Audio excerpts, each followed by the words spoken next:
Hey guys, very good evening all of you. चलो यार आ जाओ। See these are your practical difficulties. Practical difficulties कल हमने कवर किया था कि भाई डेप्रिसिएशन हर एक कंपनी के अलग अलग मेथड है, अलग अलग रेट्स है कैलकुलेट करने के लिए। कोई बोलता है मुझे एसएलएम चाहिए, कोई बोलता है डब्ल्यूडीवी चाहिए।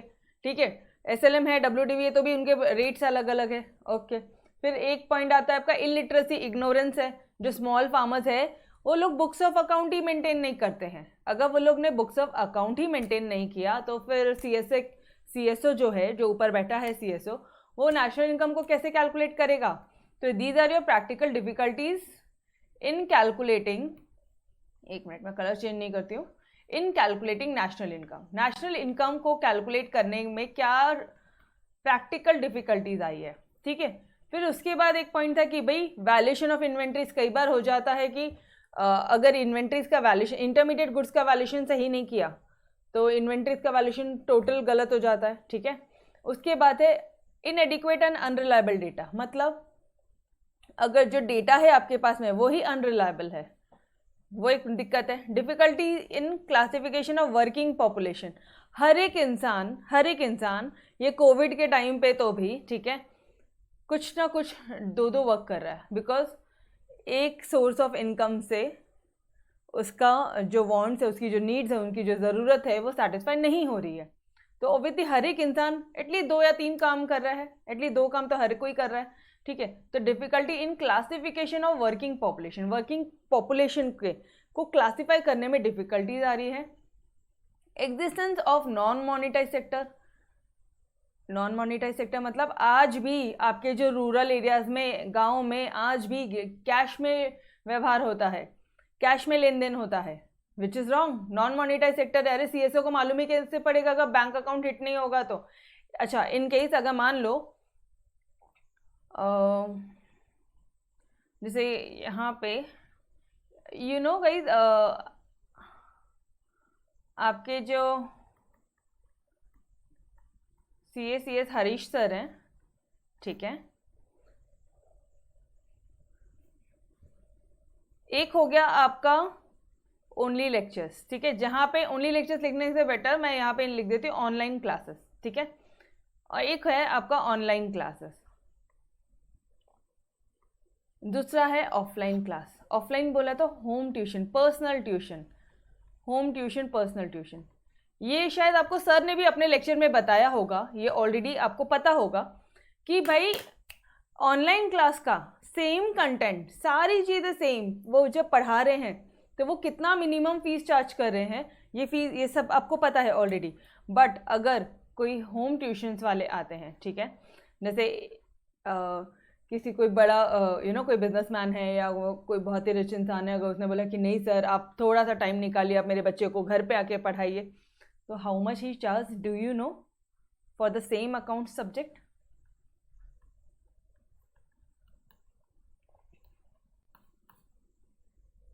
सेम अकाउंट सब्जेक्ट, सेम एक बच्चा, ठीक है, सीबीएसई बोर्ड की बात कर रही हूँ मैं, ओबीसी महाराज बोर्ड का थोड़ा सा कम होगा। Yes actually you guys don't know. आप पूछो कभी अपने हरीश सर से, बोला सर आप पर्सनल ट्यूशन का कितना चार्ज करते हो? अरे ऑनेस्टली आप पूछो उनसे, ठीक है, you will get to know. अच्छा, वही अगर महाराष्ट्र बोर्ड है तो ये सीबीएसई बोर्ड का एटलीस्ट आई थिंक 2.5 लाख उसका भी होगा, जिसमें वो आपको 3-4 महीने में पोर्शन खत्म करके दे देंगे मस्त तरह से, रिविजन टेस्ट वेस्ट सब करके। कैसे आंखें फट रही है ना सबकी। बोले थे सर एक बार 11th में, यस।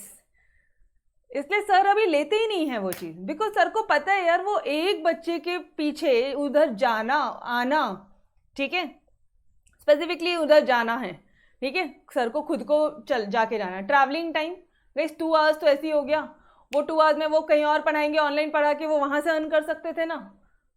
समझ में आ रहा है चार्जिंग रेट कैसे होता है? कोई भी जब बंदा जब वो अपना चार्ज लगाता है तो वो पूरा कैलकुलेशन देखता है कि मुझे इस बच्चे को पढ़ाने के लिए, हाँ ठीक है 1 ही घंटा पढ़ा रहे, अग्रीड मैडम 1 ही घंटा था ना, फिर क्यों इतना, अग्रीड, बट उस एक बच्चे के पीछे 3 घंटे और लग रहे हैं ना, 3 आवर्स लग रहे हैं, टोटल 4 आवर्स आ रहे हैं।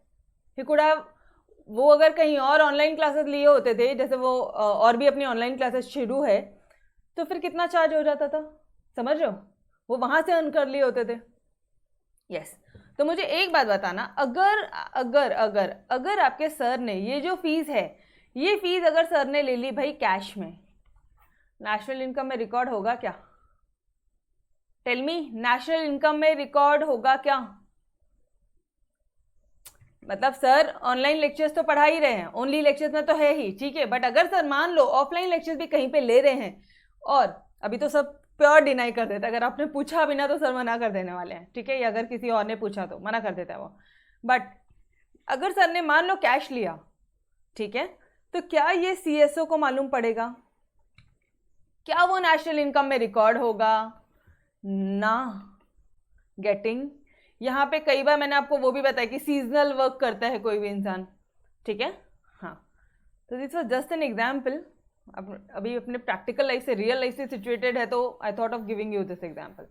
चलो आ जाओ, फिर उसके बाद हमने क्या क्या चीज़ें पढ़ी, उसके बाद हमने क्या देखा, नॉन मोनेटाइज सेक्टर का एग्जिस्टेंस है, प्रॉब्लम ऑफ डबल काउंटिंग। कई बार ऐसा होता है कि डबल काउंटिंग की प्रॉब्लम आ जाती है, ठीक है, मतलब इंटरमीडिएट गुड्स की भी वैल्यू रिकॉर्ड हो गई है और फाइनल गुड्स की भी वैल्यू रिकॉर्ड हो गई है, एंड लास्टली कुछ घर बैठे बैठाए कैपिटल गेन हो जाए, घर बैठे बैठाए कुछ कैपिटल गेन हो जाए, तो उसका वैल्यू रिकॉर्ड नहीं होता। मुझे एक बात बताओ ना यार, क्या तुमको इसके अंदर का कंटेंट याद आ रहा है क्या? एवरी वन ऑफ यू, क्या तुम लोगों को इसके अंदर का कंटेंट याद आ रहा है?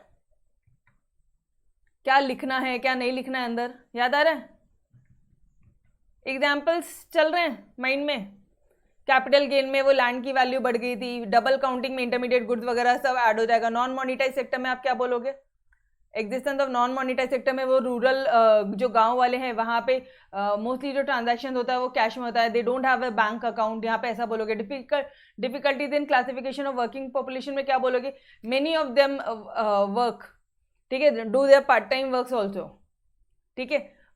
सीजनल ऑपरेशन में वो लोग इन्वॉल्व है, but they these types of incomes are not included in your national income। क्यों? because CSO उसको फाइंड आउट ही नहीं कर पाता, ठीक है। फिर इनएडिक्वेट अनरिलायबल डेटा में क्या बोलोगे कि अगर मान लो इनएडिक्वेट अनरिलायबल डेटा रहता है तो फिर सीएसओ कैसे फाइंड आउट करेगा? अगर आपने लिखने के टाइम पे ही गलती किया तो फिर सीएसओ को कैसे मालूम पड़ेगा यार? वो थोड़ी ना हर एक के इतने करोड़ लोग हैं, ठीक है, हमारे इंडिया में इतने करोड़ लोग हैं, एंड हर एक इंसान एटलीस्ट 50% जो है वो बिजनेस में इन्वॉल्व है, तो कैसे फाइंड आउट करेंगे? हर एक को थोड़ी ना जा जाके वो देखेगा कि कौन सा गुड्स का प्रोडक्शन हुआ है, कौन सी इनकम जनरेट हुई है, इसका ये इनकम नेशनल इनकम में कैसे पॉसिबल है? समझ रहे हो? तो अगर आपने ही डेटा अनरिलायबल किया है या इनएडिक्वेट किया, फिर वैल्यूएशन ऑफ इन्वेंट्रीज, उसके बाद में इलिटरेसी, इग्नोरेंस, वो स्मॉल फार्मर वाला एग्जाम्पल, एंड डेप्रिसिएशन। ये भी आपको याद है या नहीं है? फटाफट से बता देना। तो आप इस पॉइंट को, इतने सारे पॉइंट्स को, क्या आप नाउ यू आर कन्विंस कि डेप्रिसिएशन में प्रैक्टिकल डिफिकल्टीज है, illiteracy, ignorance, guys practical difficulties है, because the people over there are not aware. Valuation of inventories में मिस्टेक हो गया, प्रैक्टिकल डिफिकल्टी है। डेटा ही रिलायबल नहीं है, प्रैक्टिकल डिफिकल्टी है। वर्किंग पॉपुलेशन, अरे बाबा उसका पार्ट टाइम वर्क को कहाँ से ढूंढ के निकाले? सीजनल ऑपरेशन कहाँ से? वो अभी राखी बेचा, अभी वो फटाके बेचेगा, कहाँ से ढूंढ के निकाले? ठीक है। Existence of non monetise sector कैसे पता करोगे? ठीक है। डबल काउंटिंग की problem, practical difficulties, capital gain, practical difficulties. ये प्रैक्टिकल डिफिकल्टीज वर्ड बोलने से ये सारे पॉइंट्स याद आ रहे हैं क्या? इतना बताओ मुझे। Can you correlate this points with practical difficulties? ये समझा कि भाई डेप्रिसिएशन सच में प्रैक्टिकल डिफिकल्टी है? यस, ठीक है। Capital gain losses practical difficulties है। डबल काउंटिंग प्रैक्टिकल डिफिकल्टीज, ठीक है। चलो आ जाओ, now move on toward this. Theoretical difficulties क्या है? मतलब What are theoretical difficulties in calculating national income? National income को कैलकुलेट करने में क्या theoretical difficulties है? ठीक है, theoretical difficulties क्या क्या है? तो क्या क्या होगी बताना मुझे। एक है इलीगल इनकम, एक है आपका change in price level. Price level में इतने चेंजेस होते हैं, कहाँ से थ्योरेटिकली हम लोग कैसे कैलकुलेट करें? अनपेड सर्विसेज होती है कई बार। अनपेड सर्विस मतलब जैसे आपकी मॉम डैड आपका केयर करते हैं यार, ठीक है, मतलब मम्मा आपके लिए खाना बनाती है, वही रेस्टोरेंट से एक दिन खाना मंगा के देखो, पूरे 600 रुपये या 1000 रुपये एक बार में उड़ेंगे। एक डोमिनोज का पिज़्ज़ा मंगा के देखो, ठीक है, अनपेड सर्विस है। वही अगर मम्मा ने घर में पिज़्ज़ा बनाया और खिलाया तो, ठीक है, अनपेड, मम्मा को कोई पेमेंट नहीं करता, अनपेड सर्विसेज है। गाइस थ्योरेटिकल डिफिकल्टीज है। ट्रांसफर पेमेंट, जो मैंने आपको बताया था, वो हमारे निहाल भाई की शादी हुई थी, उसने डाउरी लिया, उसने गिफ्ट लिया, उसने दहेज लिया, याद आ रहा है? एग्जाम्पल याद आ रहा है? ट्रांसफर पेमेंट, पेंशन, अच्छा फिर वो बुढ़ा हो गया तो उसको पेंशन मिलने लग गया, these all are your transfer payment. Theoretical difficulty है कैलकुलेट करने में। Valuation of government securities, okay, government securities का वैल्यूएशन कैसे किया जाए? Theoretical. Income of foreign firms, foreign firm से आने वाली इनकम, क्योंकि कई बार एक्सचेंज रेट्स वगैरह होता है, तो theoretical difficulty. Production for self consumption, आपने कुछ गुड्स प्रोड्यूस किए, मान लो फार्मर्स क्या करता है, एक फार्मर है, फार्मर नहीं है, यू कैन से कि भाई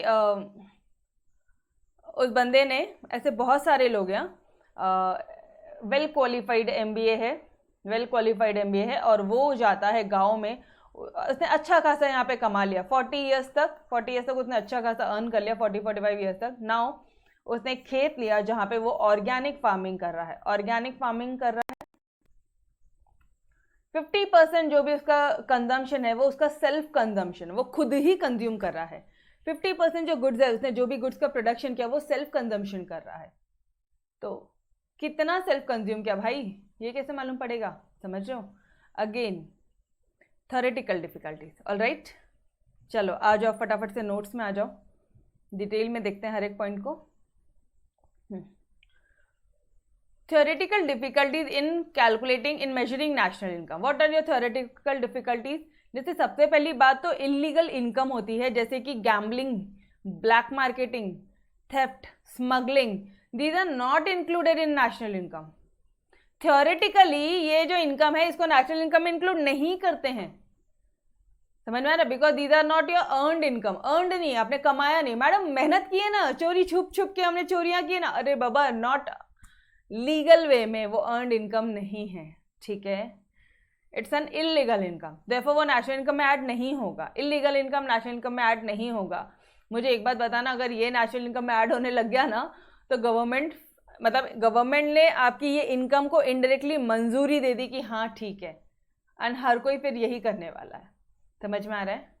तो गवर्नमेंट एक तो चाहती भी नहीं है, और दूसरा उन्होंने नेशनल इनकम में रिकॉर्ड भी नहीं किया है। क्लियर है फर्स्ट वाला पॉइंट? इलीगल इनकम क्लियर है क्या everyone? Tell, illegal income clear है? डन, बहुत सिंपल था पार्ट था। इलीगल इनकम को ऑब्वियसली यार नेशनल इनकम में क्यों रिकॉर्ड करोगे, वो नेशनल इनकम में रिकॉर्ड नहीं होता, ठीक है? फिर कई बार ऐसा होता है कि जब प्राइस बढ़ गई, जब प्राइस बढ़ जाती है, ठीक है, तो नेशनल इनकम ऑटोमेटिकली बढ़ा हुआ दिखता है, और जब प्राइस कम हुई दिखती है तो नेशनल इनकम ऑटोमेटिकली कम हुआ दिखता है। अरे लेकिन नेशनल इनकम सच में नहीं बढ़ा है, सच में नहीं बढ़ा है, वो तो प्राइसेस बढ़ गई है। बात समझ रहे हो? थ्योरेटिकल डिफिकल्टी है, थ्योरेटिकल डिफिकल्टीज है, समझ रहे हो? इवन दो प्रोडक्शन में हैव डिक्रीज, मतलब कई बार ऐसा हो सकता है कि प्राइसेस बढ़ गई है लेकिन प्रोडक्शन हमने कम कर दिया है, फिर भी नेशनल इनकम बढ़ा हुआ दिख रहा है, इन्फ्लेटेड दिख रहा है। कई बार हमने, अच्छा प्राइसेस कम हो गई है, प्राइसेस कम हो गई है, लेकिन हमने प्रोडक्शन इंक्रीज कर दिया है, फिर भी प्राइस, नेशनल इनकम कम दिख रहा है। समझ में आ रहा है ये पॉइंट? अरे बाबा, प्राइस बढ़ रही है, प्राइस बढ़ेगी तो मुझे बताना, आप वो गुड्स का क्या करोगे? प्रोडक्शन कम कर दोगे, लेकिन इनके बाद भी नेशनल इनकम बढ़ा हुआ दिख रहा है। प्राइस कम हो गई है, प्रोडक्शन क्या हो जाएगा? प्रोडक्शन आपने बढ़ा दिया क्योंकि रॉ मटेरियल कम रेट में है, ठीक है, आप ज़्यादा से ज़्यादा गुड्स का प्रोडक्शन करके सप्लाई करने का कोशिश कर रहे हो, लेकिन फिर भी नेशनल इनकम में जो प्राइसेस है, प्राइसेस जो वैल्यू है फाइनल गुड्स एंड सर्विसेज की, उसकी वैल्यू इतनी कम हो गई है यार, वो जो 100 रुपये की चीज़ है ना वो 80 रुपये में मिल रही है, और यहाँ पे वो 120 में हो गई है।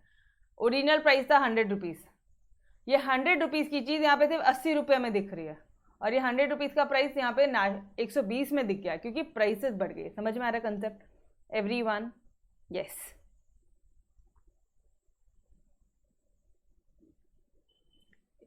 सुबोध पूछ रहा है मैम इलीगल इनकम कैसे आइडेंटिफाई करते हैं? वो अपने आप आइडेंटिफाई हो जाती है, वो किया ना गवर्नमेंट ने डीमोनेटाइजेशन क्यों था, उसे ही तो ब्रेक करने का, वो चेन ही तो ब्रेक करनी थी गवर्नमेंट ने। समझ में आ रहा है? कई बार गवर्नमेंट इस तरह की पॉलिसीज वगैरह लेती है जिससे सारी चीज़ें आइडेंटिफाई होती है। डन। एंड आपके ये इनकम टैक्स से रिटर्न्स वगैरह भी तो जाते हैं, ठीक है, चलो आ जाओ। Now third point is your paid service. ये इसमें समझ में आया क्या आपको? सेकेंड पॉइंट में क्या लिखना है समझ में आया?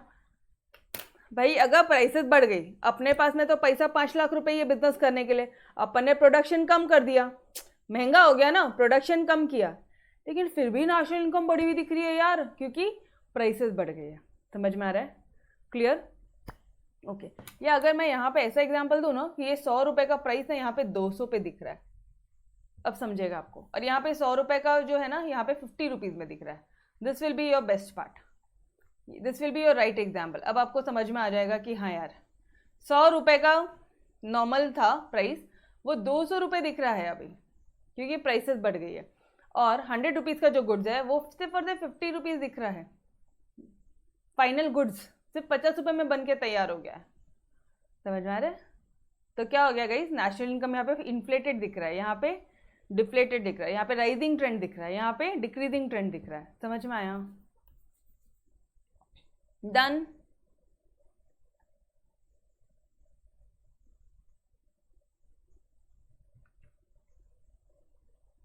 क्लियर है यहां तक?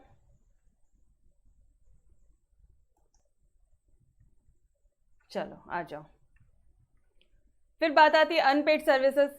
यार नेशनल इनकम में तो सिर्फ और सिर्फ क्या बोलोगे आप, पेड सर्विसेज ही अकाउंट ली जाती है, मतलब only paid goods and services are taken into account, क्योंकि वो रुपीस के टर्म में होता है। तो यार जो हमारी मम्मा का जो प्यार बरस रहा है हम पे, ठीक है, वो पिज्ज़ाज और इसमें पनीर की सब्जियों में बरस रहा है मम्मा का प्यार, उसको कैसे कैलकुलेट करें? The service of house wifes, the service out of love, affection, mercy, sympathy, charity are not included in national income. आपने चैरिटी किया, ठीक है, आप खुद खाने के लिए, खाना खाने के लिए बैठे थे रेस्टोरेंट में, आपको कोई गरीब इंसान दिखता है, आपने उसे भी बुला लिया कि चल यार तू भी आ जा, साथ में खा लेंगे। Sympathy, mercy, affection, out of love and affection. समझ में आ रहा है? These are not included in your national income, क्योंकि इसका तुम लोग मनी में मेजरमेंट ही नहीं कर सकते हो, ठीक है। फिर लास्ट पॉइंट, सॉरी लास्ट बोल रही मैं, फोर्थ पॉइंट आता है आपका ट्रांसफर पेमेंट्स। ये क्या होता है? A major concern whether transfer payment such as scholarship, grants, pension, unemployment allowance. कई बार स्कॉलरशिप वगैरह मिलती है, ग्रांट्स मिलता है, पेंशन मिलता है, ठीक है, this should be included in national income और नॉट। अब ने क्वेश्चन की बात आती है कि भाई पेंशन तो मिल रही है, ठीक है, हमारे निहाल भाई को अभी पेंशन तो मिली है, वो रिटायर्ड हो गया, उसको पेंशन मिला, लेकिन मुझे बताना क्या वो पेंशन आपने अभी 60 की एज में अर्न किया? क्या निहाल ने, जब वो निहाल 60 का एज हो गया था तब उसको पेंशन मिला, तो 60 के एज में उसने अर्निंग की क्या? कि वो उसका प्रीवियस जितना भी उसने कमाया था उसकी कमाई थी, उसकी मेहनत की कमाई, पहले जितना भी उसने कमाया था, जितने भी साल निहाल ने मेहनत किया था, उसी का थोड़ा थोड़ा हिस्सा कंपनी जमा करती है पेंशन के रूप में, और वही पैसा एक साथ जब हम लोग रिटायर होते तब देती है। क्या ये कंसेप्ट पता है आपको एवरीवन? जब हम लोग वर्किंग मूवमेंट में रहते हैं ना, जैसे अभी मतलब आप 25 ईयर्स की एज में जब आप जॉब पे लगते हो, और जब आप 40, 45 और 60 तक जब आप काम करते हो, ठीक है, डिपेंडिंग अपॉन योर सिचुएशन, तो कंपनी ये पीरियड में कुछ आपके इनकम का थोड़ा हिस्सा रख लेती, थोड़ा हिस्सा रखती है, थोड़ा हिस्सा बाजू में रखती, और फिर जिस दिन आप रिटायर होते हो बल्क अमाउंट आपको देती है। This is known as your pension. समझ में आ रहा है? तो निहाल के यार वो 60 साल के पहले की कमाई थी, अभी की कमाई नहीं है। समझ में आया क्या एवरीवन?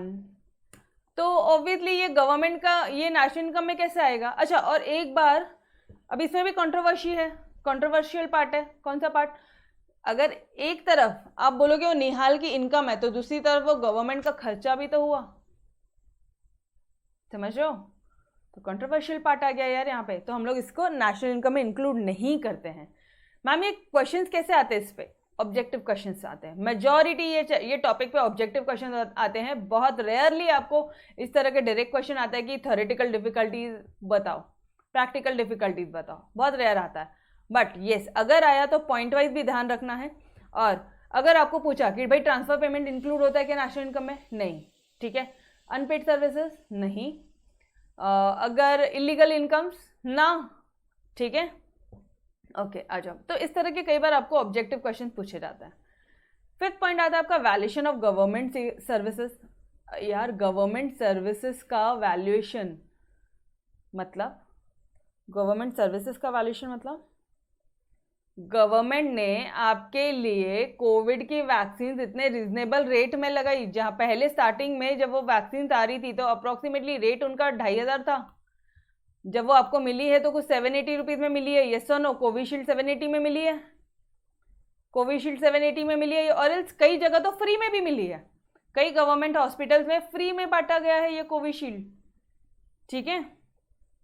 तो मुझे इतना बताओ ना, गवर्नमेंट जो आपको इस तरह की पब्लिक सर्विसेज दे रही है, जैसे लॉ एंड ऑर्डर, वो आपको डिफेंस दे रही है। डिफेंस अगर नहीं अच्छा होता था तो हमारा भी हाल ठीक और ठीक अफगानिस्तान जैसा होता था। अरे रियल लाइफ प्रैक्टिकल सिचुएशन बता रही हूँ मैं अभी की, समझ पा रहे हो? अगर डिफेंस, अपने कंट्री का डिफेंस स्ट्रांग नहीं होता था, बॉर्डर्स पे अगर लोग अभी भी खड़े नहीं होते थे, तब क्या रहना था? बस, ठीक है, हमला, फिर क्या? तो गवर्नमेंट आपको जो सर्विस दे रही है, लॉ एंड ऑर्डर, डिफेंस, इसको वैल्यू कैसे करोगे यार? ये तो मतलब अगर हफ्ता भर खाना नहीं मिला चलेगा, लेकिन डिफेंस जरूरी है। समझ पा रहे हो बात को एवरीवन?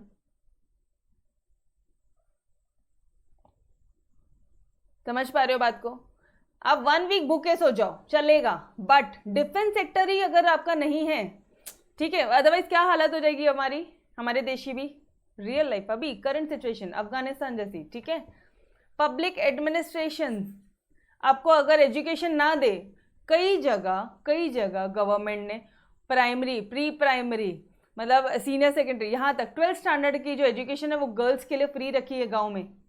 अगर ना दे तो उसको वैल्यू कैसे करोगे? कैसे वैल्यू करोगे यार? मतलब एक टीचर की सर्विस को कैसे वैल्यू करोगे? मतलब वो अगर आपको नहीं पढ़ाए तो शायद आप आगे कुछ कर ही ना पाओ, ठीक है? Like I use to remember my tuition aunty, ठीक है? मैंने आपको ऑलरेडी बताया था कि मैं लिटरली मैं उनके पीछे पड़ी थी कि मुझे आप ही से ही पढ़ना है। And now at point I realise कि यार अगर वो स्टेप नहीं हुआ होता था तो क्या होता था? तब तो कभी पढ़ाई में इतना इंटरेस्ट ही नहीं आया होता था। गेटिंग? तो वो चीज़ है यार। अच्छा, हेल्थ सर्विसेज, इसका क्या, इनका कोई भी मोल है क्या? मुझे बताओ, क्या इसका कुछ आप वैल्यू कर सकते हो?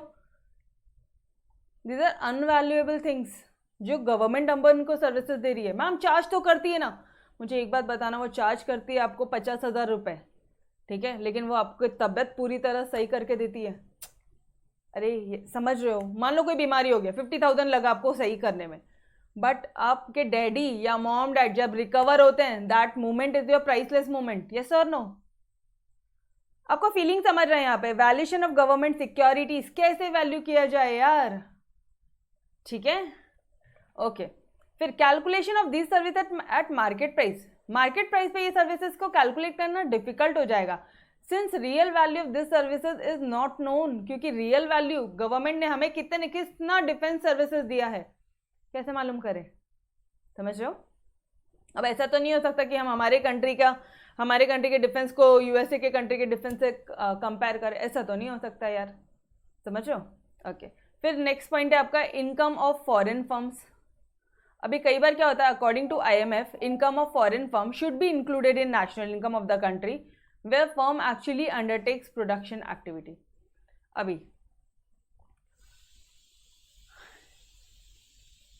मान लो एक फॉरेन कंपनी है, ठीक है, वो इंडिया में आके अपना प्रोडक्शन करते, जैसे लॉकडाउन के टाइम पे, ठीक है, कई बार ऐसा हुआ था कि इंडिया में वो कंपनी को एंटर होने के लिए अलाउ किया था कि ठीक है सर आप इंडिया में आइए, आप यहाँ पे अपना प्रोडक्शन करिए। तो ये अगर इन्होंने इंडिया में अगर प्रोडक्शन किया है ना, तो ये इंडिया की नेशनल इनकम में इंक्लूड होगा। क्यों? क्योंकि जितना भी तुमने काम किया है, जितना भी तुमने प्रोडक्शन एक्टिविटीज किया है, वो सब इंडिया में ही हो रहा है, तो वो इंडिया की नेशनल इनकम में ऐड होने वाला है। समझ में आ रहा है?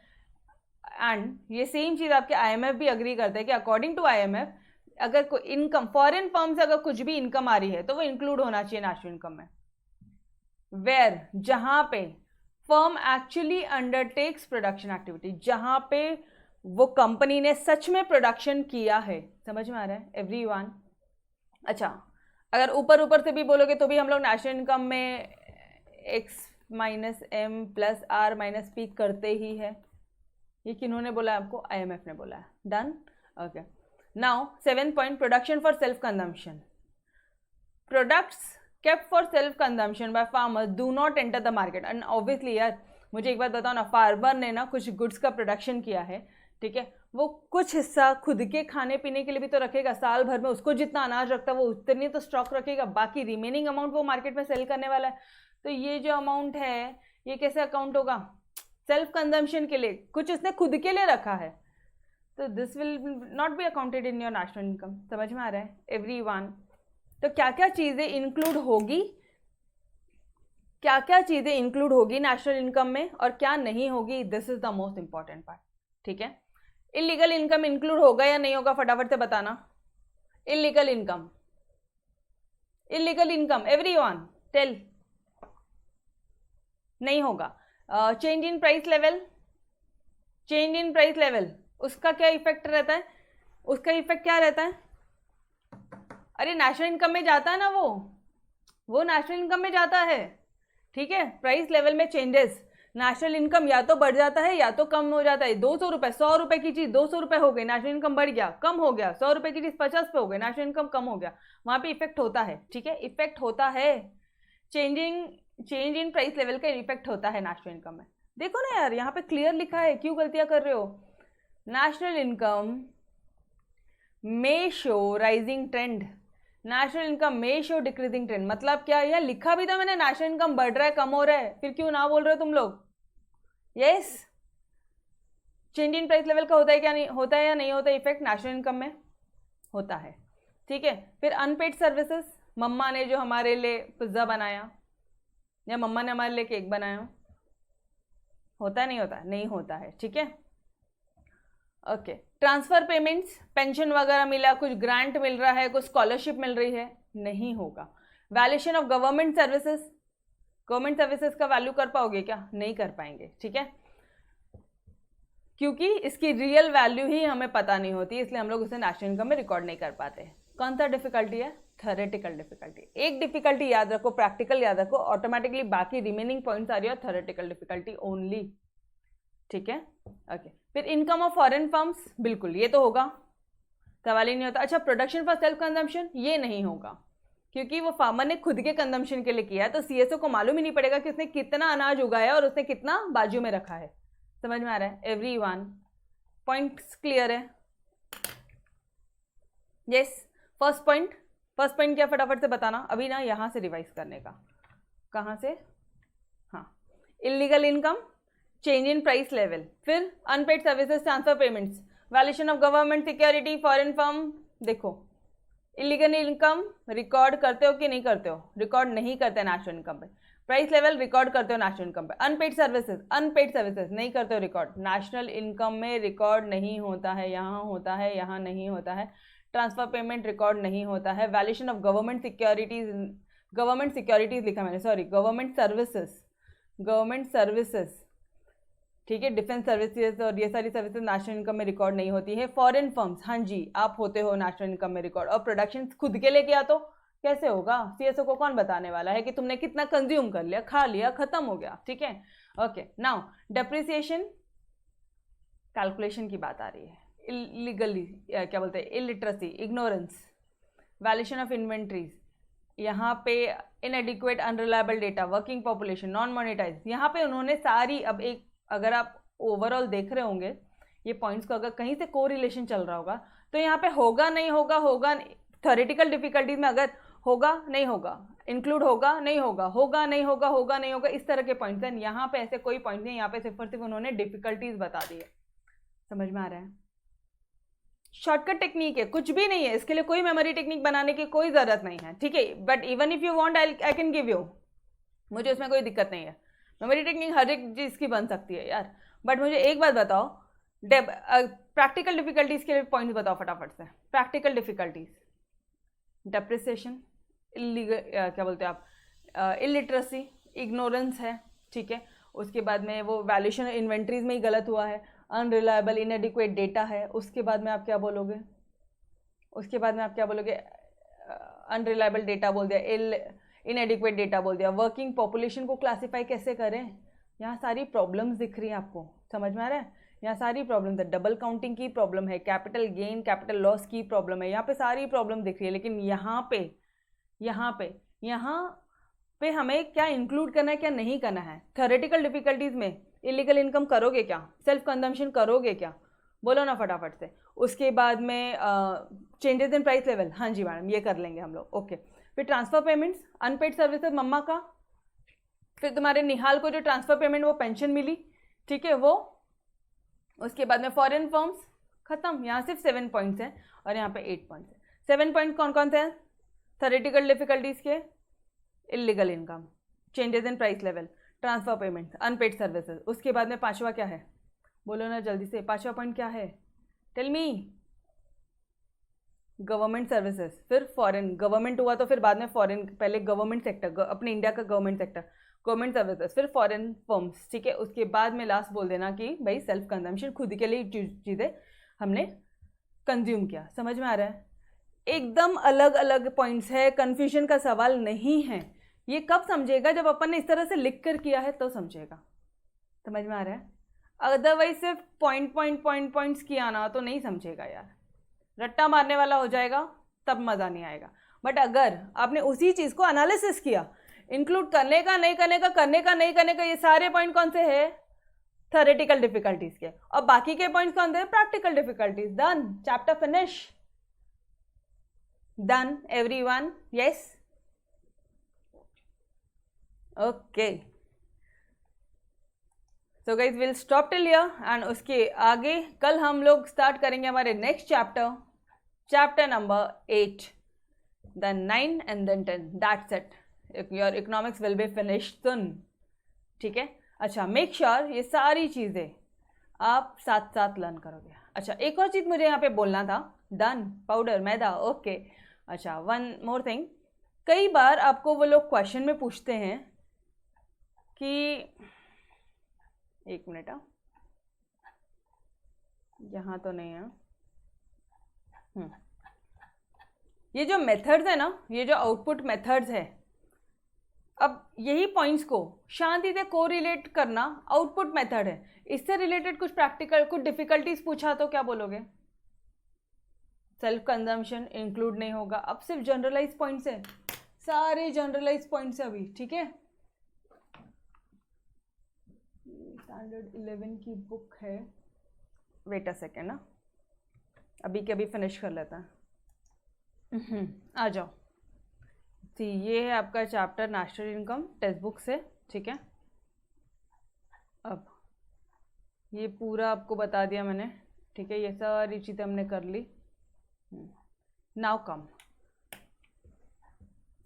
अब ये क्या बोला उन्होंने आपको, दिस, यहाँ पे क्या कैलकुलेट करो आप, मेथड्स है कैलकुलेशन, फाइनल गुड्स अप्रोच, ठीक है, या फिर वैल्यू एडेड अप्रोच। ये आउटपुट मेथड से रिलेटेड कुछ प्रिकॉशंस बोले हैं, precautions while calculating national income.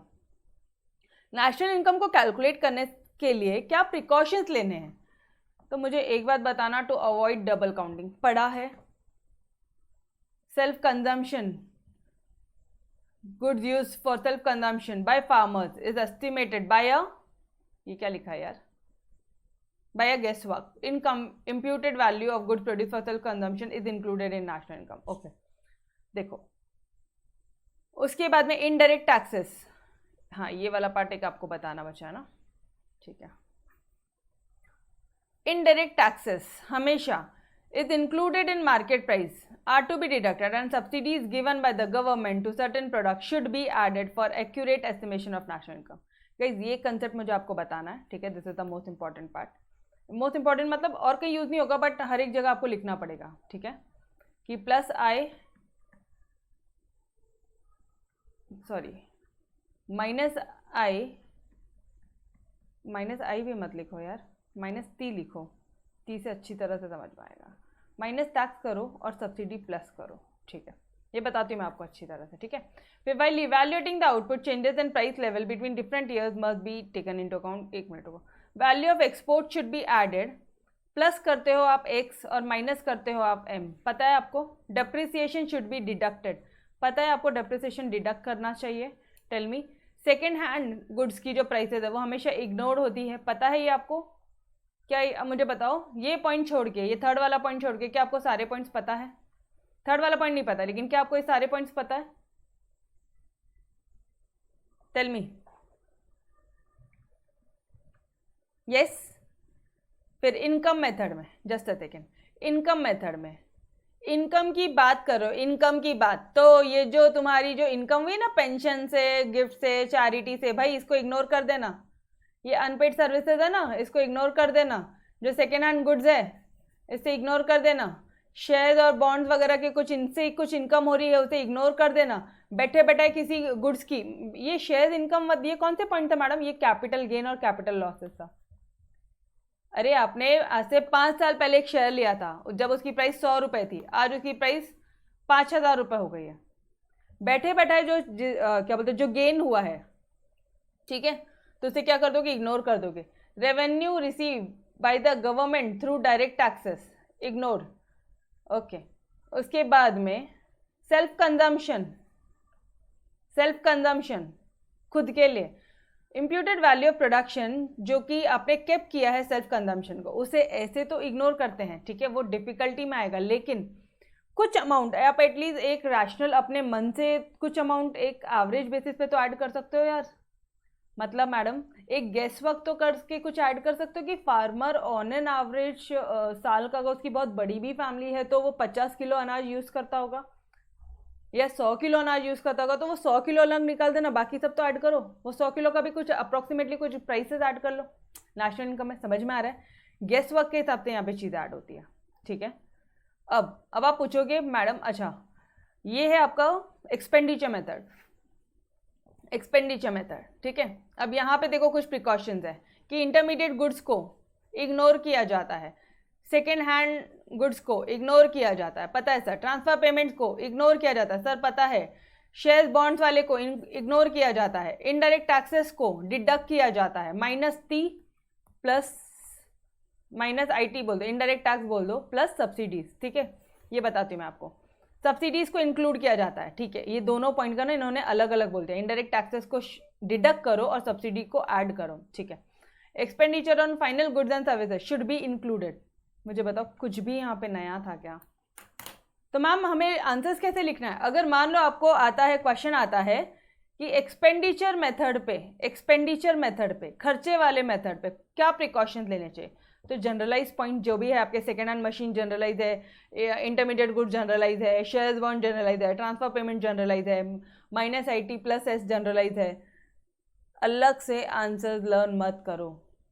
Already अपन ने 2 आंसर्स कर लिए हैं। कौन से 2 आंसर्स किए हैं? ये वाले, प्रैक्टिकल डिफिकल्टी, थ्योरेटिकल डिफिकल्टी, इसी में से ही पॉइंट्स बने हैं। समझ में आ रहा है? अकॉर्डिंग टू मार्क्स आएगा तो 3 मार्क के ऊपर नहीं आएगा, 3 मार्क के ऊपर नहीं आएगा ये क्वेश्चन, ठीक है। तो अगर आता है तो आपको इतने सारे पॉइंट्स आते हैं यार, लिख दो ना, क्या फ़र्क पड़ रहा है? समझ में आ रहा है? Clear everyone? बोलो, यहाँ तक समझा? यस। मतलब आपकी मैम बताना क्या चाह रही है आपको कि इसको अननेसेसरी बहुत ज़्यादा वेटेज देने की ज़रूरत नहीं है। जितना हमने किया नोट्स में that's it, unnecessary confusion create नहीं करना है, ठीक है। नाउ अब बात आती है यार, ये माइनस टैक्स क्यों करते हैं? ये माइनस टैक्स क्यों किया जाता है? तो माय डियर फ्रेंड्स, जो आपको जो भी मार्केट में, ये जो मान लो अगर आप एक पेन खरीदने जाते हो तो मार्केट में जो पेन मिलता है ना, उस प्राइस में वो जो प्राइस है मार्केट प्राइस MRP, उसमें ऑलरेडी टैक्सेस इंक्लूड होते हैं, GST ऐड करके होता है वो, ठीक है। GST ऐड करके दिया जाता है। तो या फिर एक काम करो, हाँ ठीक है चलो ऐसे ही उल्टा समझते हैं हम लोग, कोई दिक्कत नहीं। GST ऐड करके दिया जाता है, तो आपको तो सिर्फ और सिर्फ उन्होंने ये बोला है कि only value of final goods and services are included in national income. Final value, आपके पेन की वैल्यू कितनी आई थी? 8 रुपये आई थी आपकी पेन की वैल्यू। आपकी पेन की वैल्यू आई थी 8 रुपये, उसमें 2 रुपये आपने क्या ऐड किया था? टैक्सेस ऐड किया था, टैक्स ऐड हुआ था 2 रुपये, और तब जाके आप 10 रुपये में वो पेन बेच रहे थे। और ये 8 रुपये में भी हमको ₹4 गवर्नमेंट ने, ₹4 हमारे पास था, ₹4 हमारे पास था, ₹4 हमारे पास था, ये हमारा खुद का था, प्लस ₹4 हमें ना सब्सिडी मिला है, सब्सिडी मिला था, गवर्नमेंट ने हमें सब्सिडी दिया है। तो मुझे एक बात बताना ना, value of final goods, national income की जब आप लोग वैल्यू कैलकुलेट करोगे तो कौन सी वैल्यू ऐड होनी चाहिए? सबसे पहली बात, ये जो टैक्स दिया इसको इग्नोर मारो, ये सब्सिडी को ऐड कर लो। समझ में आ रहा है? Obviously value of final goods and services बोला है तो टैक्स क्यों लोगे? इनडायरेक्ट टैक्सेस है, उसे क्या करना है? डिडक्ट करना है। Indirect taxes are deducted, these are deducted. ठीक है, ये क्यों नहीं हो रहा है? यहाँ होगा। Indirect taxes are deducted and subsidies given by the government are added for accurate estimation of national income। अगर मैडम सब्सिडी ऐड क्यों किया? सब्सिडी ऐड नहीं किया होता था तो, अरे सब्सिडी ऐड नहीं करते थे तो ये पैसा हमको लोन लेना पड़ता था, लोन लेना पड़ता था सामने वाले से। अगर गवर्नमेंट से हमें पैसा नहीं मिला होता था तो भी हम ये गुड्स का प्रोडक्शन कैसे करते थे बताओ ना? ₹4 का रॉ मटेरियल लगता है, ठीक है, रॉ मटेरियल लगता है, बाकी रुपए का आपको ये लगता है, वेजेस लगता है, वेजेस लगेगा, कुछ इलेक्ट्रिसिटी, कुछ रेंट वगैरह लगेगा। तो ये सारे खर्चे आप कहाँ से करते थे अगर सब्सिडी नहीं मिलता था तो? समझ रहे हो? Getting me? तो ये भी तो, ये ₹4 ये जो सब्सिडी दिया है गवर्नमेंट ने, ये भी तो कॉस्ट ही है ना हमारे गुड्स की। यस और नो? तो final value of goods and services क्या हो गया? ये ₹8 हुआ, excluding taxes, excluding GST, excluding all your indirect taxes. मान लो उस पर कस्टम ड्यूटी लगती है तो एक्सक्लूड करो उसको, सिर्फ आप इतना लिख कर आना, माइनस टैक्स प्लस सब्सिडी। मतलब नेशनल इनकम में टैक्स को हमें क्या करना है? डिडक्ट करना है, एंड सब्सिडी को क्या करना है? ऐड करना है। समझ में आया? क्यों टैक्स को डिडक्ट कर रहे हैं और क्यों सब्सिडी ऐड कर रहे हैं? समझ एवरीवन? क्योंकि हम लोग यहाँ पे फाइनल वैल्यू ले रहे हैं। ये लास्ट 2 मिनट्स बस फटाफट से बता दो, ये पॉइंट समझा?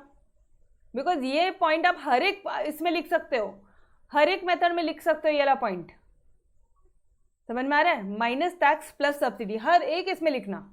ठीक है, दिखाऊं मैं आपको कहाँ का लिखा है? ये देखो,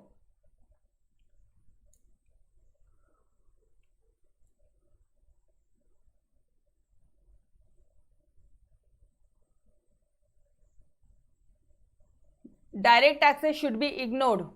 ठीक है, टैक्सेस को इग्नोर करना है। फिर यहाँ पे देखो जरा, इनडायरेक्ट टैक्सेस को डिडक्ट कर दो, सब्सिडीज को ऐड कर दो। फर्स्ट वाले मेथड में जाके देखो, बिंदास लिख कर आओ ये पॉइंट, इनडायरेक्ट टैक्सेस को डिडक्ट कर दो, सब्सिडीज को ऐड कर दो। दिख रहा है आपको? सब्सिडीज को, इनडायरेक्ट टैक्स को डिडक्ट करो, सब्सिडीज को ऐड करो। तो these are your common points. ठीक है, क्लियर एवरीवन? बस इसके अलावा कुछ भी बाकी नहीं है, just check out your books. हम उन लोग ने सारे आपके पॉइंट्स कवर कर लिया। डन? ओके, तो guys will stop till here. इसके आगे हम लोग कल कंटिन्यू करेंगे and we will be starting with your fresh chapter number 8। ठीक है, तो तब तक के लिए अलविदा। Yes, bye everyone, take care, bye bye, bye bye.